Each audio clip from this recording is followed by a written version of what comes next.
Hello, everyone, and thank you for joining us for today's webinar, The Hidden Cost of Legacy ERP. Our goal today is to provide you with beneficial insights that will help you get the most out of your enterprise technology investments. This is Kristen Renda, Marketing Program Manager at Ultra, and your moderator for today's webinar. We'll kick off the session with introductions to our speakers and then quickly move on to the main event, a thoughtful discussion on the hidden costs of legacy systems with industry experts from Ultra Consultants and SAP. Following the discussion, we'll share some additional resources that are available to the audience before moving on to Q&A during the remaining time.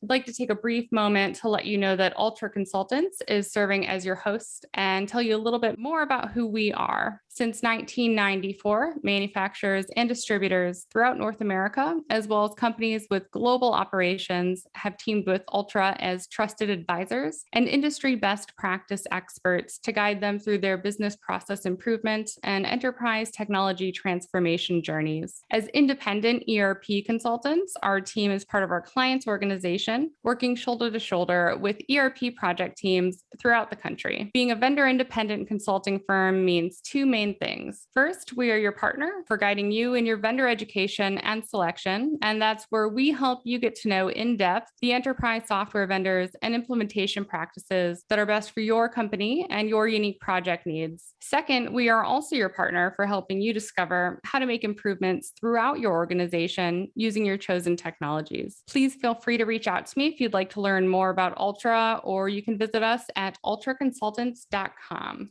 It's my pleasure to introduce today's experts. From Ultra, we have Methodology Director and Senior Consultant, Katrine Maguire. Katrine brings exceptional expertise in enterprise technology implementation, project management, operations, change management, and organizational reengineering to every project. What's more, she has deep domain experience in a number of industry sectors, including manufacturing, telecom, healthcare, food service, and education. I'd also like to welcome our special guest expert, Peter Malone, private equity and M&A ambassador with SAP. Pete has been with SAP in a variety of sales and business development roles for 10 years. Based in Chicago, Pete is now responsible for private equity, selection advisor, and M&A programs in the mid-market. Since moving to the United States, Pete has completed his MBA at Purdue University. Thanks so much for joining us today. Now I'd like to hand it over to Pete to give us a brief introduction to SAP. Pete? Excellent. Thanks very much, Kristen and Katrine, for hosting me. I'm really excited to join the call here with Ultra and represent the 100,000 women and men of diverse backgrounds at SAP here. So as you mentioned, I'm part of the mid-market team here at SAP. I work with private equity firms, selection advisory firms, and venture capital firms, helping them optimize their returns on investment in SAP technologies. So a little bit about SAP. We're an enterprise application company. We service 450,000 customers globally. 350,000 of those customers are in the mid-market. This slide really represents the customer success stories across revenue ranges and industry areas.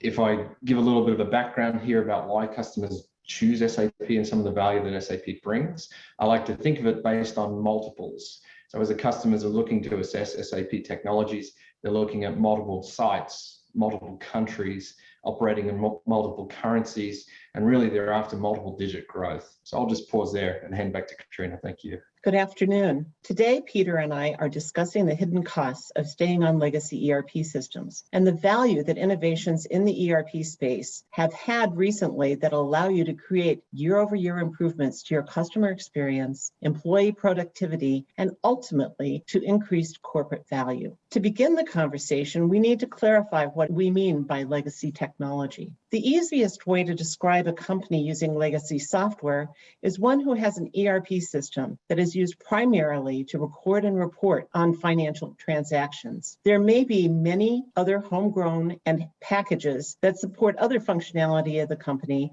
that the company has had to integrate into their ERP system. That would include something like warehouse management, manufacturing, or human capital management systems. A legacy system may also have many homegrown customizations to improve on its functionality, which make it difficult to support and maintain and upgrade. Frequently, a company will be several releases behind in updates to the ERP system because it takes too much time and is disruptive and costly to upgrade. Pete, I think you actually have a slide that talks to the evolution of business systems and how we've come to this particular state. Absolutely, thank you.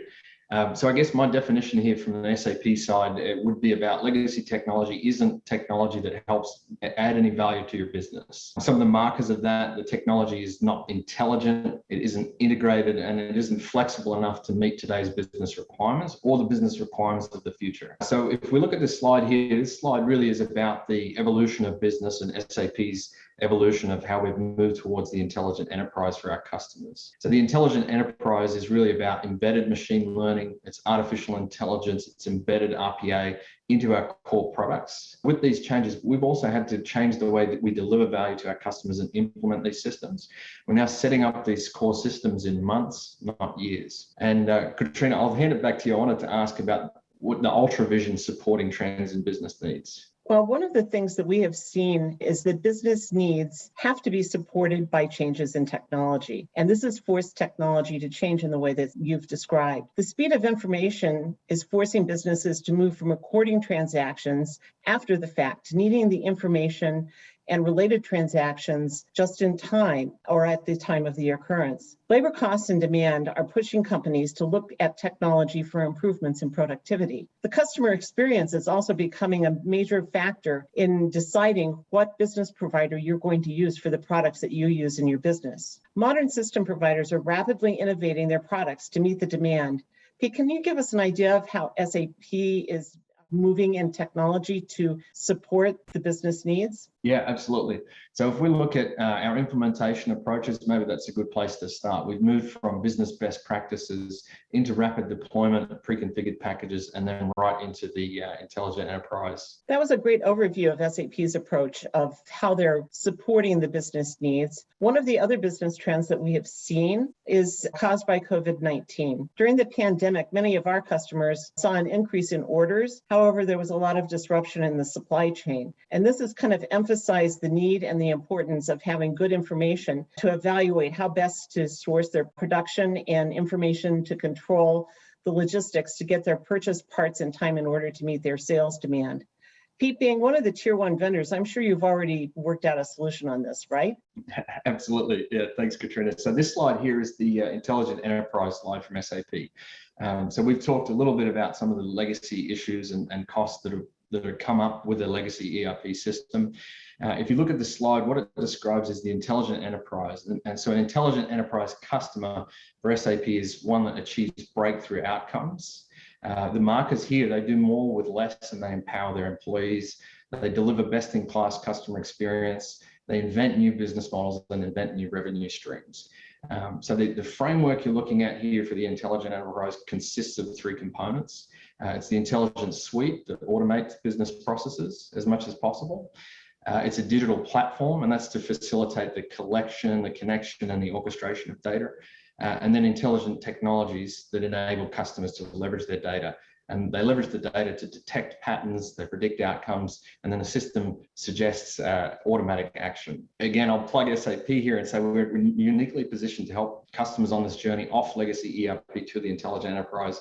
It's the industry expertise that we bring with the help of our customers and partners, and then it's those intelligent business processes. Yeah, that's really important as we move more to an outside-in kind of supply chain instead of looking at the supply chain from inside a corporation outside to their providers and their customers. So moving on, let's talk about the value of implementing a modern ERP system. We've talked a lot about the value that can be derived from a modern ERP system, but one of the things that is critical in order to be able to get that value is to have the courage to move off of your legacy systems. We have a number of customers that have had issues around the subscription basis of the new cloud systems instead of the one-time fee. They're afraid that the implementation cost of a cloud system is going to be more expensive than if they were to upgrade their legacy system. We had one global client who wanted a business case for upgrading their system and wouldn't even look at other potential systems that are out there that are cloud-based that could greatly improve their productivity and improve their business processes. Interestingly enough, we had another client that was about the same size that opted for a new cloud system. I will tell you that that particular client is moving over to the cloud system faster than it is taking the company that is similar to them globally to move over to the upgrades of their system. And in addition, when we looked at the value from upgrading or moving to a new system, what we found was that they had roughly 100% ROI over the 5-year period after doing the implementation. The implementation also ended up taking much less time. Are you having similar experiences at SAP, Pete? Very much so. Yeah, absolutely. So I guess I'll just say a little more on the intelligent enterprise side of things. That was delivering breakthrough outcomes. So 3 pillars for that. We're doing more with less and empowering employees. We're delivering that best-in-class customer experience, and then inventing new business models and revenue streams. So keep that in mind as the framework as I go through some of these customer experience stories here. This slide here really represents how we help with increasing revenue, reducing your costs, or improving the underlying business performance. So as you're coming off a legacy system, think about, is your legacy system helping you increase revenues? Is it helping you reduce costs? Or is it improving your underlying performance? And chances are that the answer to that question is going to be no, if you're joining in this webinar.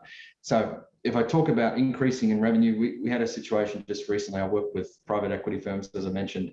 One of the operating partners worked with SAP to help him with a carve out of BASF, a large global multinational chemical company.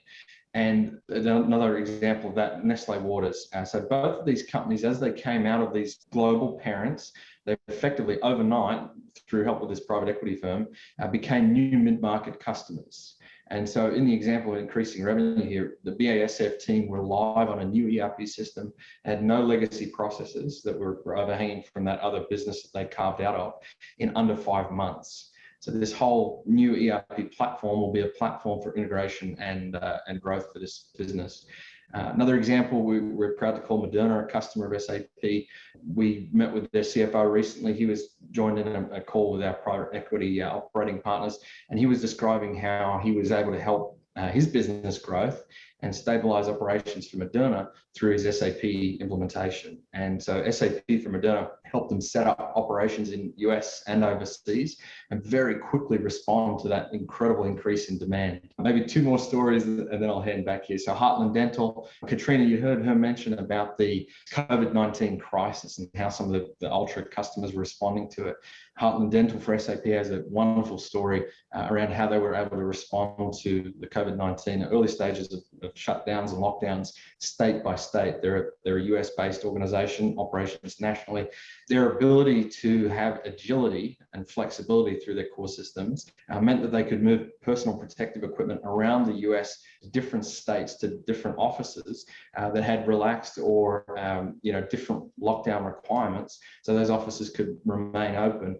Clients could still come in and get that professional dental care they required. And then as states opened back up, they were able to integrate that entire supply chain and understand where the demand would come from next in order to pre-populate that PPE where it was needed, when it was needed, to the people that needed it most. And Morgan Foods, a great example of a customer story. I work closely with Morgan Foods here. They saved huge amounts of money on inventory costs and then improved their cash flow by lowering inventory holdings. And so they did that in order to facilitate that best-in-class customer experience from very large customers that they have, like Walmart.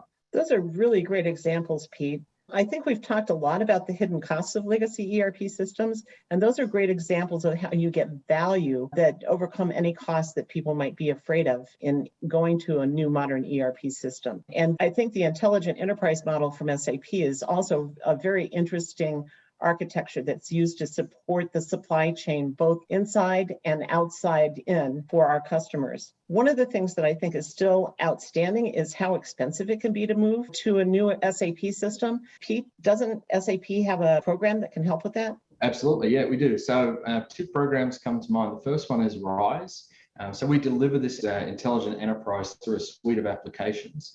Our RISE with SAP program is a bundle of these solution applications in a single commercial offering to help to deliver that intelligent enterprise outcome. So that's the first offering. The second offering, of course, is about how we do our value advisory services. I believe Katrine Ultra also has services to help customers on the call that might be thinking about moving off legacy ERP, but haven't made that business case to their executive team yet. Did you want to talk a little bit about how Ultra might have services to help get that business case up and running from a vendor neutral party? Yes, one of the things that we do at Ultra is we go through and we do a thorough understanding of how the business operates. We look at the current state of the business and we do a detailed flow of how that operates. We look at providing education both on how a modern ERP system works, as well as best practices within an industry to come up with a future state vision for their final state as far as their ERP system is concerned. From there, we do a value workshop where we work with customers to go through and identify how that future state vision is going to improve the value of their company. And we use that information through the entire process to identify and figure out how we can capture that value. From there, we put together a detailed value statement to move into a selection process. And we work with the customer to identify the specific vendors that would best fit the type of business that they're in and their budget that they've got. That's changing as we move into the cloud environment because it's much more scalable from larger SAP-like and larger ERP systems that are more in the tier one. They become more manageable and easier for smaller companies to be able to afford. But we will go through a detailed demo of multiple vendors to take a look at which ERP system is the best fit. We go through a rigorous evaluation process as well as a good cost comparison to come up with that value statement and business case at the end of the selection process. When we move into implementation with our clients, we also make sure that the functionality in the system is capturing metrics to be able to put against the value that we identified in the business case. So not only do we work with them to identify what that value is, but we work with the customer so that they can see year over year how they are obtaining that value. And if their business processes haven't changed sufficiently to be able to achieve that value, we will work with them on those processes and identify what can be changed in order to be able to improve enough to recognize the value. Any ERP system is actually a combination of an implementation of the technology, but also changes to the business processes and making sure that you're operating more efficiently. Any closing remarks, Pete? Yeah, thanks very much. So first of all, thank you for hosting me again. Again, I'm really pleased to be here representing SAP. It's a lot for the audience here. We talked about the hidden costs of a legacy ERP system. I hope the audience joined in and could maybe relate to at least some of what we were describing there. We talked about the intelligent enterprise, talked about SAP's customers. Always happy to talk about SAP customers and some of the value they're driving from our systems. And then the last point I would make is that in the deck here, you'll see some content, additional resources around some IDCs around SAP driving value, and then the Rise with SAP offering, how that ties into the intelligent enterprise. But again, thank you to the audience for your attention, your time. Really appreciate it. Thank you, Pete. We'll be moving on to Q&A in just a moment. Before we do that, I'd like to go ahead and, as promised, share some additional resources that are available to our audience today. First, we have Ultra's latest ebook, Building the Case for Your ERP. This step-by-step guide will walk you through the process, help you identify the key considerations, and offer insight into the potential benefits and risks of a new ERP solution. We'd also like to share a recent IDC report from our friends at SAP, Digital Transformation in Times of Change. All right, and it looks like we've got a few questions in here. SAP has a reputation for high implementation costs. How do you address this for companies below 200 million? Pete, I'm pretty sure that one's to you. So I've been with SAP 10 years. I've seen those costs reduce over time. We have that, I'll say, stigma in the market, which is kind of unfortunate. We've increased the time to value and reduced those implementation times in a number of different ways. Mostly it comes back to project methodology and model company. I think in the slides there, you would have seen in the intelligent enterprise stack, it's about model company for SAP. So we have a pre-configured SAP system that can get you up and live in a new environment within months, not years. For those middle market companies, say under 200 million, that's absolutely applicable for them. We've moved away, and maybe Katrine might want to talk about this too, but we've moved away from customization into configuration. So we now configure systems. We don't encourage customers anymore to customize systems. Actually, that's true of most of the tier 1 and tier 2 ERP systems. They're highly configurable. A number of them come pre-configured for specific industries, so it's much faster to be able to do an implementation. It would not necessarily be surprising to be able to do it within a 6-month time period. That is not from the point where you decide to go into a selection of an ERP system to the implementation. I would recommend taking more time thinking about which one you want to pick and then doing the implementation, making sure that the configuration is part of the system that you're selecting, that they have pre-configured packages that you can base on. I would agree with Pete that most of the systems do not require customizations for 2 reasons. One is because of the configurations. They allow you a multiple number of options for those configurations, and they're built off of best practices within industries, so you can pick the one that best fits you. But the other thing is that many of them are starting to have app stores where they have partnered with third-party vendors to make sure that they're certified. And by certified, that means they're certified on the most recent version of the software. And in addition, they are tested before there's an upgrade to make sure that they continue to work. So all of that testing is done up ahead of offering a new release of the software. The second thing is that it may take you some time to get up on a new modern ERP system, but once you're up on it, the upgrades are much, much easier to be able to do. In fact, it's somewhat similar, not quite as easy, but somewhat similar to getting Microsoft 365 updates to your software. It happens. Some of the features you don't even know about. Sometimes the vendors will have a sandbox where you can go out and test out the new features to see if you want to change the configuration to be able to use a feature, if it's a configurable feature.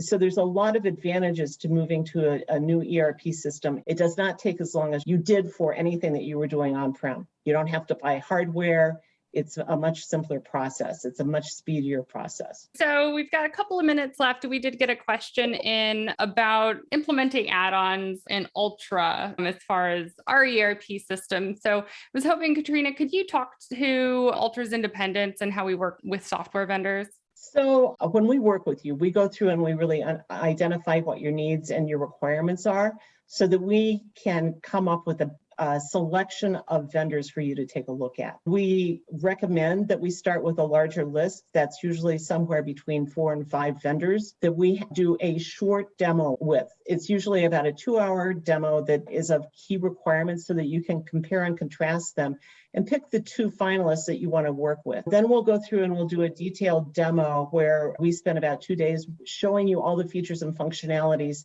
that are core to your business that those vendors provide and help you do both an objective and a subjective evaluation of those vendors. When you are selecting the vendors, if they do not cover some of that functionality, they will bring a third party along with them. We will demo them with that third party. We will identify what the requirements are that they're filling. We will also talk to them about any third-party add-ons that you've currently got, like Avalara for taxes, or whether you're using Veritax, and make sure that they cover those particular third parties and they have APIs created for those already or have an integration available to work with them. The cloud vendors, it's a little easier because, as I said, they've got an app store. Some of the vendors that are not completely up on cloud are moving towards an app store where they have preferred third-party vendors. Looking at using a vendor that is not geared for the software that you're selecting is not something that I would advise, because that's going to cause you headaches and heartache further down the road when you get ready to upgrade that software. That also being said, we do not recommend that you necessarily look at just one third party. Many of the third party vendors operate with multiple software packages, and they've got integrations already built for those. All right, thanks for that, Katrina. And it looks like we are all out of time. If we did not have a chance to get to your question, thank you for submitting it, and we'll make sure that somebody reaches out to you individually. From all of us here at Ultra, thank you for joining us, and thank you to our experts, Katrina and Pete, for sharing their expertise. We'd like to wish everyone a great rest of your day, and we will see you at the next webinar.